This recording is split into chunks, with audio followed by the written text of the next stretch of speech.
تعالوا بينا ندخل على أحداث قصتنا الجديدة واللي هنشوف فيها البطلة إينولا وهي بتبدأ مغامرة جديدة عشان تحل قضية صعبة ومعقدة. تفتكروا إزاي هتحل إينولا لغز القضية وإيه الخطر اللي هتواجهه المرة دي؟ هنعرف كل ده، بس تعالى بقى ما أحكيلك القصة من أولها. بنروح بسرعة لإينولا وهي بتجري مع 2 عساكر وبتوصل لشارع مقفول مفيش فيه مكان تهرب منه. بتبدأ إينولا تحكي لنا اللي حصل معاها من البداية وسبب إنها بتهرب. بنرجع بالزمن وبنعرف إن إينولا بعد ما حلت أول قضية لها قررت تفتح مكتب تحريات وتحقق في الجرايم، لكن المشكلة إنها كانت بنت وسنها صغير، فكان الزباين بيستهتروا بيها وكان معظمهم بيجي عشان فاكر المكتب بتاع شارلوك أخوها وعاوزين ميعاد معاه، فبتضطر تقفل إينولا المكتب. بنعرف إن شارلوك شغال على قضية صعبة وإن والدتها لسه هربانة وبتعمل شغب ومتورطة في مشاكل كتير. بتيجي لإينولا بنت صغيرة اسمها بيسي وبتطلب منها تحقق في قضية اختفاء أختها سارة اللي اختفت فجأة في ظروف غامضة. بتوافق إينولا تساعدها وبتروح مع بيسي بيتها عشان تدور على أدلة في البيت، وبتسألها إينولا عن مواصفات أختها، فبتقول لها إنها شعرها أحمر وعيونها خضرة وعندها نمش في وشها. وبتعرف إينولا من بيسي إنهم مش إخوات أشقاء. بتدخل ماي جارتهم واللي بتكون شغالة معاهم في المصنع وبيبان إنها مش مبسوطة بوجود إينولا، لكن مش بتهتم إينولا وبتبدأ تدور على أي دليل. بتلاقي قلم روج بتاع سارة وبتلاقي كمان بواقي ورقة محروقة وعليها تاريخ 12 مارس. بتدخل ماي وبتقول لإينولا إنهم مش محتاجينها وبتطلب منها إنها تمشي، لكن بيسي بتقول لها إنها طلبت منها تلاقي سارة. بتتضايق ماي جدا وبتسيبهم وتمشي. بتقول بيسي لإينولا إن سارة كانت شغالة في كازينو وإنها آخر مرة شافتها كانت بتتخانق مع المشرف كروتش في مصنع ليون للكبريت لأنه اتهمها بالسرقة ومن وقتها اختفت. بتوافق إينولا على القضية وبتقرر تروح المصنع تدور على أدلة، وبتتنكر في لبس عاملة في المصنع، وهناك بتلاقي إن كروتش بيفحص أي بنت قبل ما تدخل، ولما بتسأله عن السبب بيقول لها إنه في مرض منتشر من 2 سنين. بتشوف إينولا مكتب الإدارة وبتكون عاوزة تدخله، فبتفتكر نصايح والدتها وبتلهي كروتش وبتقدر تدخل المكتب. ولما بتفتش المكتب بتلاقي في الخزنة سجل مقطوع منه صفحات وشعرة حمراء، فبتعرف إن سارة هي اللي قطعت الصفح دي. بتشوف إينولا اجتماع لإدارة المصنع واللي بتتكون من السيد ليون وابن ويليام ليون والمدير المالي اللورد تشارلز ومساعدته ميرا تروي، وبيتكلموا عن سرقة حصلت وبيطلب ماكنتاير من ميرا تحقق في الموضوع. بتقدر إينولا تهرب من غير ما يشوفوها، ولما بتنزل بتشوف أصحاب المصنع بيسألوا عن عاملة بيقولوا إن عندها المرض المنتشر، وبتشوفها ماي وبتبصلها بطريقة غريبة. بتقرر إينولا تراقب ماي فبتمشي وراها وبتشوفها بتدخل كازينو وبتكون شغالة هناك في الفرقة. فبتدخل إينولا أوضة تغير اللبس بتاعها وبتلاقي قلم روج شبه اللي لقيته في أوضة سارة، فبتفهم إن سارة كانت شغالة هنا. بتيجي ماي فجأة وبتحط سكينة على رقبة إينولا وبتسألها ليه ماشية وراها، لكن بتقدر إينولا تدافع عن نفسها وبتقولها إنها عاوزة تعرف مكان سارة وإنها عارفة إنها كانت بتساعدها. بيجي المشرف وبيقول لماي إنها هتطلع على المسرح كمان 30 ثانية، فبتسيبها إينولا وبتسأل إينولا المشرف عن سارة، فبيقولها إنها كانت شغالة هنا وإنها كانت تعرف شخص غني وكان دايما بيجي يتفرج عليها وبيبعت لها ورد، وبيوريها علبة الاكسسوارات بتاعت سارة.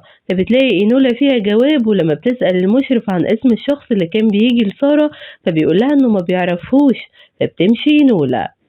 بتقرأ إينولا الرسالة في طريقها لكنها مش بتفهم منه أي حاجة وبتحس إنه في حد ماشي وراها، لكن لما بتلف ما بتلاقيش حد.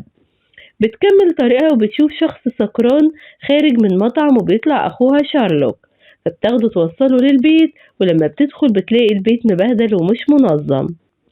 بيصحى شارلوك وبيلاقي نولا غيرت أماكن حاجات كتير، فبيزعق لها لأنه شغال على قضية مهمة. فبتسأله نولا عن القضية لكن مش بيحكي لها حاجة، وبيسألها ليه راحت مصنع الكبريت، وبيقول لها إنه ضوافرها كانت امبارح لونها أخضر والنهاردة لونها أسود، وده بسبب تفاعل الفسفور مع الأكسجين.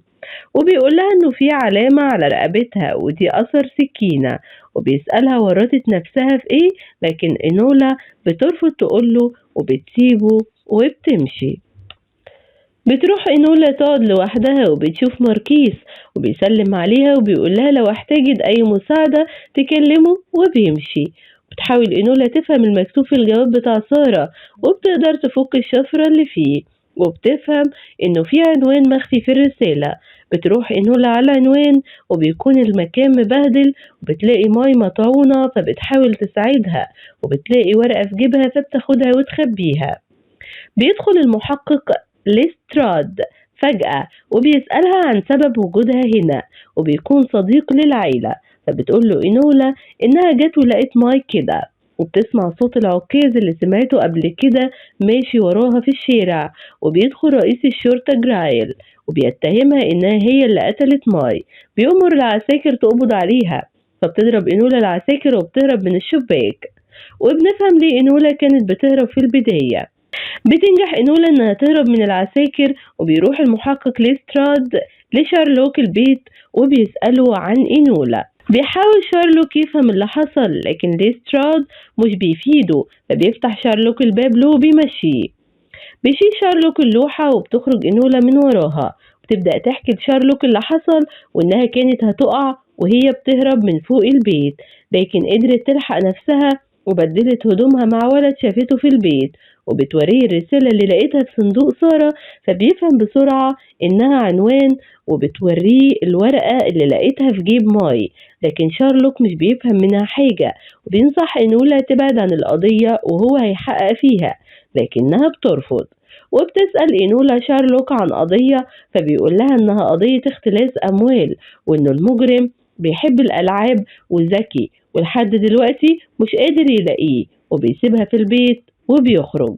بيروح شارلوك على مكان الحادثة وبيكتشف حاجة، وفي نفس الوقت بتكون إنولا في البيت بتحاول تدور على معنى للزهور اللي في الورقة، لأنها شافت زيها في رسالة سارة. وبتكتشف إن ويليام ليون بيحب الزهور، فبتفهم إن هو اللي كان باعت الرسالة لسارة وإن هو هدفها.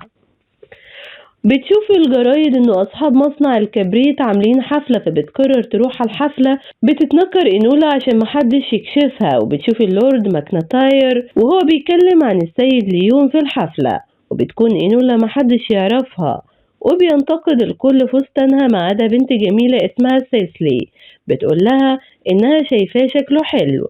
ولما تروح تكلم ويليام أهله بيقولوا لها إنه ما ينفعش تكلمه، لكن ممكن ترقص معاه. بيكون شارلوك في نفس الوقت في بيته شغال على قضية، وبيفهم إن كل الأسامي اللي في الورق أسماء راقصات.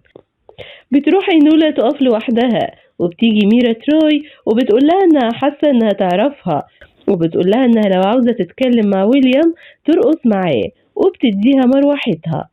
بتشوف إنولا ماركيس وبتطلب منه يعلمها الرقص، فبيقول لها إنه اتعلم الرقص من طفولته، وبيعلمها كام حركة كده وبيعمل حركة بالمروحة مش بتفهمها.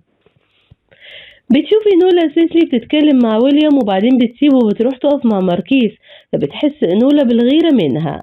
بتروح إنولا تطلب من ويليام ترقص معاه فبيوافق، وأثناء رقصهم بتسأله عن سارة، وبتقوله إنها بتحقق في قضية اختفائها، وإنها قارنت خطه في الورقة اللي كانت معاه بالخط اللي كان في رسالة سارة، وطلع نفس الخط. بيقول لها توطي صوتها لأنه متراقب، وإنها لو عاوزة تعرف الحقيقة تقابله في المكتبة الساعة 12 بالليل.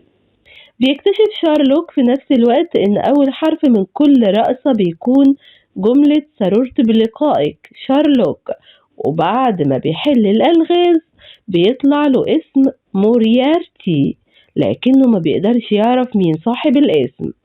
بتستنى إنولا ويليام في المكتبة، وبيدخل ماركيز فجأة وبتطلب منه إنولا يخرج قبل ما يبوظ الخطة، لكن بيدخل ويليام وبيفتكر ماركيز إن إنولا في علاقة بينها هي وويليام. بيدخل المحقق ليستراد فجأة وبيأمر بالقبض على إينولا، بتدي إينولا الماركيز بسرعة ورقة وبتقوله يحافظ عليها، وبياخدوها العساكر على الاسم. بيبدأ رئيس الشرطة جرايل يحقق مع إينولا، بتسأله إينولا عن سبب إنه كان بيراقبها وليه كان مراقب ماي، وبتقوله إن قميصه غالي جدا وإن مفيش شرطي يقدر يدفع تمن قميص زي ده بمرتبه، وبتسأله عن مصدر فلوسه. بيهاجمها جرايل وبيمسك رقبتها وبيسألها عن مكان سارة، فبتقول له إينولا إنها ما تعرفش مكانها، فبيقول لها إنها هتتشنق. بيبعت لستراد رسالة لشارلوك إن إينولا اتقبض عليها، فبيروح القسم وبيطلب من جرايل يفرج عنها لأنه مفيش أدلة ضدها، لكن جرايل بيقوله إنه في شهود شافوها وهي بتهدد ماي في الكازينو. فبيقوله شارلوك إنه راح مكان الجريمة وإنه اكتشف إن الباب اتفتح بالقوة، وإنه كان في خناقة بين 3 أشخاص في الشقة والضحية كانت بتحاول تدافع عن نفسها بأداة حادة. وبنلاحظ إن واحد من رجالة جرايل على إيده أثر جرح. وبيكمل شارلوك وبيقوله إنهم وصلوا بسرعة جدا وبيهددوا إنه هيفضحوا لو ما خرجش إينولا، لكن جرايل بيقوله إن بصمات إينولا على سلاح الجريمة وإن كل الأدلة ضدها. بيتضايق شارلوك وبيمشي. بيروح شارلوك لأديث صديقة والدته وبيعرفها إن إينولا اتقبض عليها وإنه محتاج مساعدتها ضروري جدا. بيحصل فجأة انفجار في السجن اللي إينولا فيه، وبتكون أديث بتاخد إينولا وبيهربوا من السجن. ولما بتركب إينولا العربية بتلاقي يودوريا والدتها موجودة جوه العربية وبتطاردهم الشرطة. بتحصل مواجهة بينهم لكنهم بيقدروا يهربوا هما ال3 منهم بعد ما بتفجر والدة إينولا العربية. بتتكلم يودوريا مع إينولا بعد ما أنقذتها وبتقولها إنها محتاجة لشريك بالرغم من إنها ربتها طول عمرها على الاستقلال، إلا إنها لازم تلاقي شريك تثق فيه، وإنها لما احتاجت مساعدة لجأت لأديث صديقتها عشان بتثق فيها. وبعد ما بيخلصوا كلامهم بتودعها إينولا وبتمشي. بتروح إينولا لبيسي أخت سارة عشان تحذرها لأنها خايفة عليها، وبتلاحظ إن النباتات في منها ماتت وبتلاقي إن اللي ماتت تحتها كبريت أبيض، أما النباتات الحية بتلاقي تحتها كبريت أحمر. بتسأل إينولا بيسي إمتى تغير لون الكبريت، فبتقول لها من 2 سنين. فبتفتكر إينولا إن المرض انتشر في المصنع من 2، وبتفهم إينولا إن سارة وماي وويليام ليون اكتشفوا إن الكبريت الأبيض سام وإنه مفيش مرض أصلا، لكن أصحاب المصنع قالوا كده عشان بيكتموا على الموضوع وما يتفضحوش. بتروح إينولا الماركيز وبتطلب منه يساعدها وبتقوله كل اللي اكتشفته وإن الكبريت الأبيض سام وإن سارة قطعت الورق اللي في السجلات عشان تكشف الحقيقة. بيخبط الباب وهما بيتكلموا وبتكون سيسلي البنت اللي كانت في الحفلة واقفة مع ويليام وبتقول لماركيز إنها عاوزة تتكلم معاه في موضوع مهم، لكن ماركيز بيقول لها إنه مشغول وبيمشيها.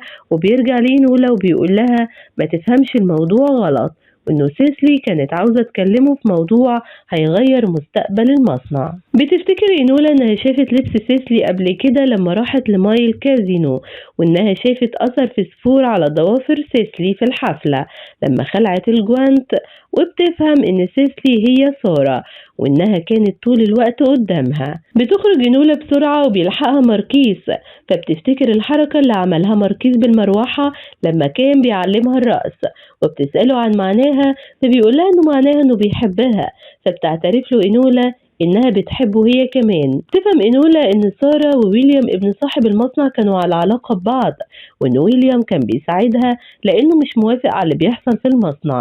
بتروح إينولا وماركيز على المصنع وبيستنى ماركيز بره، وبتدخل إينولا وبتحس بحركة حد فبتهاجمه لكن بيشد منها السلاح، وبتتفاجئ إن شارلوك أخوها وبيقولها شارلوك إن الأدلة في قضيته وصلته للمكان ده وإنه واضح إن القضيتين مرتبطين ببعض.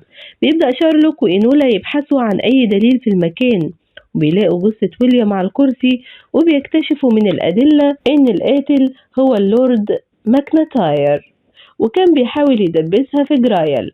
وبتقول إنولا إن ماكنتاير كان بيسرق من ليون صاحب المصنع، وبيغير في تركيبة الفسفور وبيغش الخامات عشان يحقق مكاسب من ورا ليون، وإن ويليام اكتشف الحقيقة فقتله ماكنتاير عشان ما يفضحوش. بتلاقي نولا معزوفة في ايد ويليام وبتفك رموزها، وبيطلع المكان اسم دور في المسرح، وبيلاقوا رقم لكرسي فبيتحركوا على المسرح، وبتلاقي نولا صفحات السجلات تحت الكرسي، وبتظهر سارة وبتقول لهم ان اللي وصلوا له صح، وان اللورد ماكنتاير كان بيسرق في الخامات، وده كان سبب في موت بنات كتير. وبتدي سارة لإنولا ورقة فيها أسماء كل البنات اللي ماتت. بتقول سارة لهم إنها مستنية ويليام، لكن إنولا بتقول لها إن ويليام اتقتل وإنهم لازم يمشوا. بيظهر جراير رئيس الشرطة وهو حاطط سكينة على رقبة بيسي أخت سارة، وبيطلب منهم الورق مقابل بيسي، وبيحاصرهم رجالة جرايل بالأسلحة، لكن بتقدر بيسي تهرب من جرايل، وبيبدأ الطرفين يهاجموا بعض، وبيجري جرايل ورا إنولا وبيطعنها بالسكينة، لكن بتكون مزيفة. تقدر إنولا تزق جرايل وتتخلص منه، وبيقدر شارلوك وماركيس يهزموا رجالة جرايل، وبيظهر اللورد ماكنتاير ومعاه مساعدته ميرا والمحقق ليستراد، وبياخد ليستراد الورق من سارة وبيقبض عليها بتهمة السرقة، فبتقول لإنولا إنها ما سرقتش حاجة غير الحقيقة. بيتدخل شارلوك وبيبدأ يحل اللغز، وبيفهم إنه الشخص اللي كان بيتلاعب بيه في القضية هي ميرا، وإن اسم موريارتي هو لغز الاسم ميرا تروي. فبتضحك ميرا وبتقول لشارلوك إنها كانت مستمتعة باللعب معاه، وبتبدأ تعترف بالحقيقة، وبتقول لإنولا إنها قالت لها في الحفلة تطلب من ويليام ترقص معاه لأنها ما كانتش قادرة تعرف المعلومات منه بنفسها، وإنها كانت بتحول فلوس لجرايل عشان ينفذ لها كل اللي بتطلبه. بيطلب ماكنتاير من الاستراد يقبض على ميرا، لكن بيبان إن ميرا مش قلقانة وإن الموضوع كان ممتع بالنسبة لها. بيحرق ماكنتاير الورق اللي فيه الدليل عشان ما يبقاش فيه أدلة ضده ويحافظ على المصنع، وبيقول لهم إنه لازم يرجعوا على حياتهم وشغلهم. بيرجع الكل على حياته فعلا بعد ما كل الأدلة اتحرقت، وبتروح سارة على المصنع وبيعملها كروتش بطريقة وحشة، فبتطلع سارة على الترابيزة وبتقول بصوت عالي لكل العاملات إنهم هيموتوا لو كملوا في المصنع، وإن المستفيد الوحيد هو ماكنتاير، لكن كروتش بيقول لهم إنهم لو مشيوا مش هيشغلهم تاني، وإنهم عندهم التزامات ومسؤوليات. فبتنزل سارة وبتكون هتمشي، لكن بتبدأ بيسي تضرب على الأرض، فبتتشجع كل البنات معاها وبيخرجوا كلهم من المصنع. بترجع إنولا تفتح مكتبها مرة تانية، وبيروح لها شارلوك وبيطلب منها يشاركها ويحلوا القواضي سوا. بتفرح إنولا وبتوافق، وبيقول لها شارلوك إنه ماركيس قدر إنه يقبض على لورد ماكنتاير.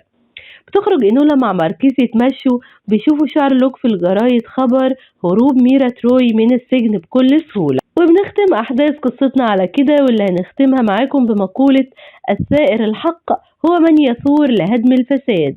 لو انت متابع جديد ما تنساش تشترك بسرعة في القناة وتفعل زر الجرس عشان تقدر تتابع كل أجزاء الأفلام والمسلسلات اللي هتنزل هنا على القناة. سلام.